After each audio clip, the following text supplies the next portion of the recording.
Hey everybody, welcome to my office. This is where I'm going to be talking and hopefully getting some messages to you through the week. And we're going to have to do that just to get creative because we're not going to be having church for what seems to be at least 8 weeks now, which is the longest I've ever gone in my life without church. And I hope that all of you are doing okay, doing well. I know these are really wild times that we live in, and my hope is that I want to try to do something where we're able to stay connected as a community, be pursuing Jesus together still in some way. And this is the only way I really know how to do that right now, or at least maybe hopefully one of the best ways to do that. So this will kind of be the forum that we use here for a couple weeks. And I want to be open for any sort of inspirations some of you may have. And so if you've got ideas for something that might be a good video, or if there's other ways of staying connected and just knowing what people are doing in our community, let me know, please. You can email me that, and we can start doing that. You know, in the day and age that we live in, and with all that's going on right now with the virus, we just are going to have to get creative in connecting with each other. And so I'm hoping this will be one of those ways. I want to thank my brother Joe. He's helping me pull this off, and maybe in coming weeks we'll even get him in some of the videos. I'm going to be trying to get probably lots of different ones of you in videos just so that we can hear from one another in this season too. So I wanted to just get you a couple thoughts for this first video, and we will be posting these on YouTube, and I'll also be sending out links that you can just follow. But once we get our YouTube channel up, if you subscribe to it, then you'll get those videos anytime that they post. My hope would be to do this more than just once a week, and again, to have some fun with it and do some different creative things. So just stay tuned. I'll send out emails about that. Hopefully we'll get some stuff on social media as well. But then YouTube will be the way that we kind of get these videos out. I did want to just say a few things in this first video, just to us as a community. And probably the first thing that I wanted to say is that in this time, please, if you need anything, if you are some of the different members maybe that are more at risk in our church, in our community, please reach out. We can find ways, and I think part of what God has for us in this season is to find different ways that we can really truly care for one another. That's hard to do if we don't know who needs help. And so if that's something as simple as maybe needing somebody that is out and about to get some groceries for you or run some errands, whatever it would be, please send me an email, give me a text, do something to just let us know that you need help. And it really, I know some of you really don't want to inconvenience other people, but what you're doing is actually giving us a chance to be the body of Christ and really love one another. So first and foremost, reach out if you need help in any way in this season, and I know within our community we'll be able to help you and meet those needs. The other thing that I really wanted to say is that I want us to stretch ourselves to be wise, but also to not give fear a place in our life in this season. I think there's so much going on, and we could, if we wanted to, all day long just be filling our minds with the news and all the different reports and so many different opinions about what's happening and what the consequences of what's happening is going to be. But I would like to encourage us to be wise, of course, but to really focus in on Jesus in this season, and to remember that this is actually a chance, I believe anyways, that God's giving us a chance to really show the reality of his love. And so I think we obviously can do that with our own community, that this is a real chance for us to care for and love one another.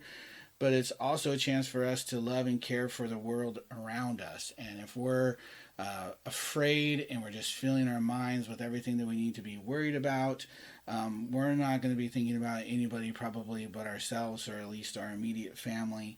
And I think that will get, there's really no life in that after a while. And so I want to encourage us in this time to really be focusing on God, and finding ways, using this time to even just maybe find new ways of engaging Him, and seeing how that might play out for us. And so I don't think, as weird as this is always weird, and I guess that kind of leads me to maybe what my next point would be. But in weird seasons or new times or different times, it's always a chance for us to find something new. I think they say need is the mother of invention. And I think that's also true in a time like this, that is very different. But that could lead us to finding different ways of communicating with each other, of staying connected. I really believe that this would be a chance for us to find new ways of just growing in our own walk with Jesus. And so let's do that. Let's not just be zoned in on the current crisis and all the things that are happening with that, but let's find ways to build up our spirit and build up one another. I think that would be really healthy for us. All right, kind of with that point, I do want to also encourage us, as we're kind of checking our own heart and our spirit, to not be focused on everything that we're losing in this season. Whether that is the most obvious, at least for church, is losing the chance to gather together, worship together every week, but even just in your personal life, to not be focused on all the things that we're losing, but again, to focus on Jesus and to think about what sort of things could we gain from this time. Obviously we're going to get lots of time with our families, and so hopefully that'll be a chance for you to really grow as a family together. Do some things that are different. Don't just sit around watching Netflix all day long, but talk together as a family, study something together, watch something together, do some things where you're really getting the most out of this time. And as challenging as it is, I really believe and think that we might even be able to look back on this time and see that God did some really awesome things in our life and in our family and in our close relationships, and even in our church. I believe that this is a chance for us to actually grow as a community, get to know each other better, and learn how to love each other better. And so with that, I just want to ask you to encourage you to participate in things that we're trying to do. So if we're trying to do something through email or online, social media, whatever it may be, please participate, respond back to things that we're doing, and that'll help us stay close in this season. Everybody's important, and so if you think, if everybody thinks it doesn't really matter if I respond, then we'll have no responses and there'll be nothing for me to do but just talk about, which could be fun, maybe, who knows. I can just talk about all sorts of random things, but I would rather hear from our community, and I think that would be awesome. All right, a couple more points, just or things that I wanted to bring up for us to be thinking about in this time. Man, I'm probably going to say season a lot right now, so maybe that can be the first thing. Other suggestions for me to say besides season would be awesome, but I want to encourage us to just try to keep things in perspective. I've been thinking a lot about this, but God is still in control, and the other thing to remember is that many other generations have faced crises, and so we're facing one right now. And it's definitely different, but it doesn't change that God's in control. It doesn't change what's really important, which is the people that we love, being focused on Jesus, the reality of the gospel. All the things that we're facing now doesn't change that. And so I think that's important to remember, again, when we're kind of obsessed and consumed with what's happening presently. But many generations have faced difficult things, and that usually forms something good in them, and they make it through it. And I know that we'll do the same thing.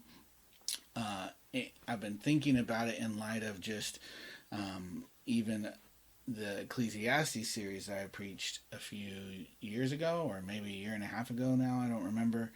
But we're kind of living in a time like that reminds us that we're really just a vapor. Our time here is not as secure as we think it is. And I know that sometimes can be something that maybe brings fear for people.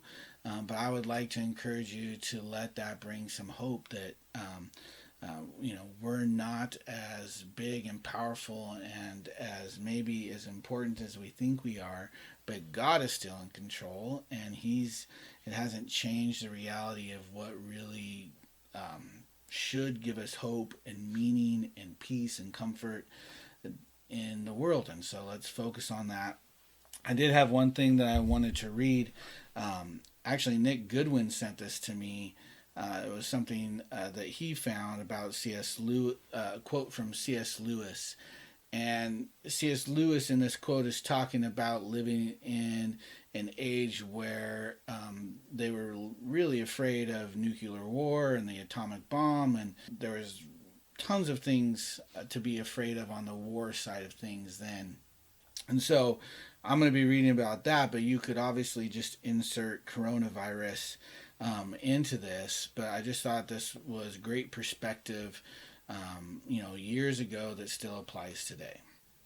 And this is C.S. Lewis again talking, and he says, "In one way, we think a great deal too much about the atomic bomb. How are we to live in an atomic age? I am tempted to reply, why, as you would have lived in the 16th century, when the plague visited London almost every year, or as you would have lived in a Viking age, when raiders from Scandinavia might land and cut your throat any night, or indeed as you are already living in an age of cancer, an age of syphilis, an age of paralysis, an age of air raids, an age of railway accidents, an age of motor accidents. In other words, do not let us begin by exaggerating the novelty of our situation. Believe me, dear sir or madam, you and all whom you love were already sentenced to death before the atomic bomb was invented, and quite a high percentage of us are going to die in unpleasant ways. We had indeed one very great advantage over our ancestors, anesthetics, but we have that still.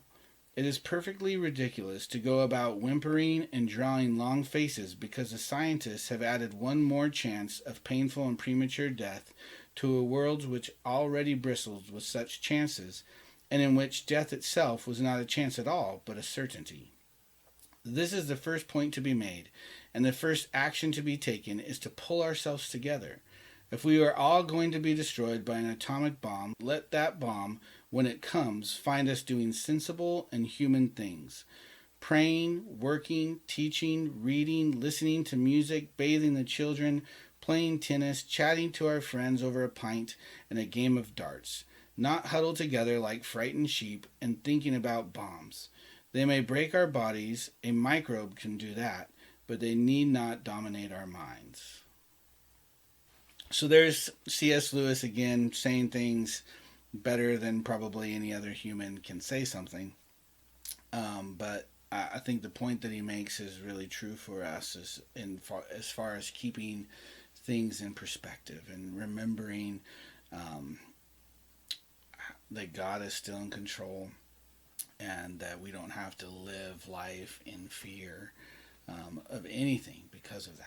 And so lastly, I think I just want to remind us again and really encourage us to do things that build our spirits and build up each other in this time. Hopefully soon we'll be able to get together at least with some friends, and I want to encourage you to do that in this season. Hang out with people, love on people, pray for one another. I want to encourage you to fill your mind and your soul with truth. I loved what I sent out that Elma wrote for us. So I put in the email this week, but just seeing that as she's focusing on gospel truth, just what that was doing in her life and her heart on a day-to-day basis, I know that's the same for all of us. This time's going to give us a chance to maybe study things that we've been wanting to study, read books that we've wanted to read, listen to things that we've been wanting to listen to for a while. And again, that's going to feed us with what we really need in this time. And as you're doing that, again, please let me know so that I can get those different things that are inspiring you out to other people, and maybe that will help inspire others as well. And so, with that, I'm kind of wrapping up this first video. I'm looking forward to hopefully getting better at doing this, and we'll come up with some creative and hopefully some fun things to do just to stay connected through this crisis and this time that we're in. But I love you. I wish I could encourage all of you to love on each other for a while, but I'm going to encourage you to do that the best that we can right now. Love on each other, and then I'll see you soon in another video. Bye.